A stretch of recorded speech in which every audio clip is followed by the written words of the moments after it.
How many of you are familiar with the Second Wind Fund? 0. That's good. So,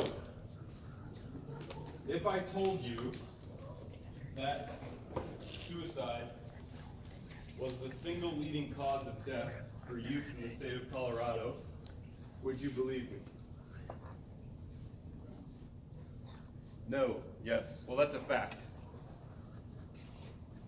And fortunately, Second Wind Fund's mission is to reduce the incidence of suicide in the state of Colorado by removing barriers to treatment. Right? And that last part is very important, treatment. So what we do, that gets into how we move our mission forward.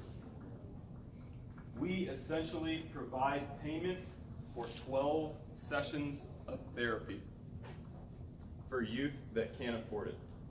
That's it. I'd love to tell you 5 other programs that we provide, but we don't. That's it. How we do this is we have great relationships with school mental health professionals, particularly in your guidance counselor office, as well as the higher ups in the district. What school district are we in? Jeffco. So all the people who are school psychologists, school therapists, and your guidance counselors are well aware of Second Wind Fund. How our organization started. In 2002, there was a chain of suicides at one high school right down the road from here. A group of concerned citizens got together and said, we need to do something. They raised a bunch of money, went to the school guidance counselors, and they said there are hundreds of youth in this school that need therapy that can't afford it due to what just happened.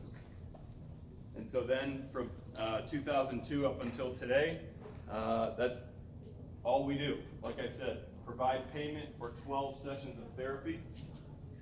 And if we all take a look at the first handout that I have, the one with the green on the bottom, that's basically a referral guide. So we're serving youth.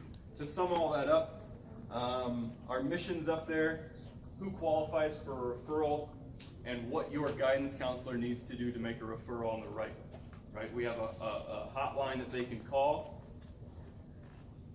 And our competitive advantage, if you will, is the speed in which we can get a youth into therapy.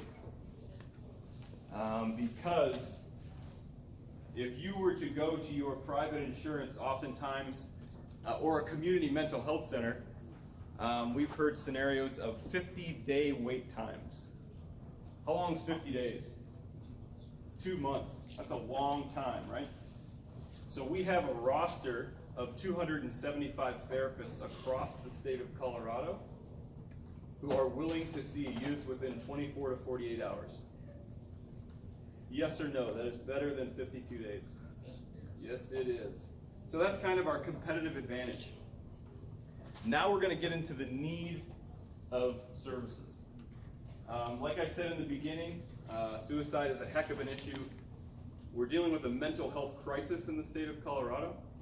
And our referrals have, for lack of a better word, skyrocketed in the last 3 years. 2 school years ago, our referrals were at 276. That's across the state.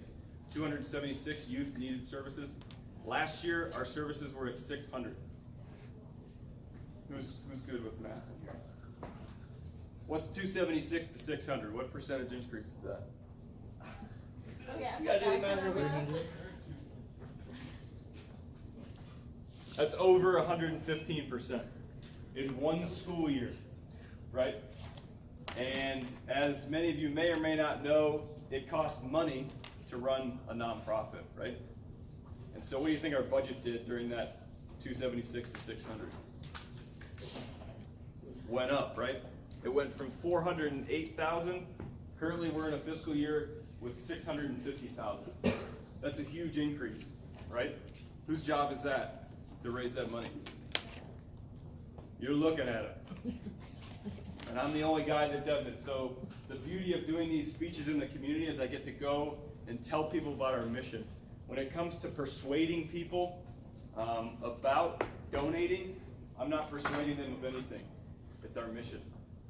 I was at a meeting on Friday, spoke with them for about 45 minutes.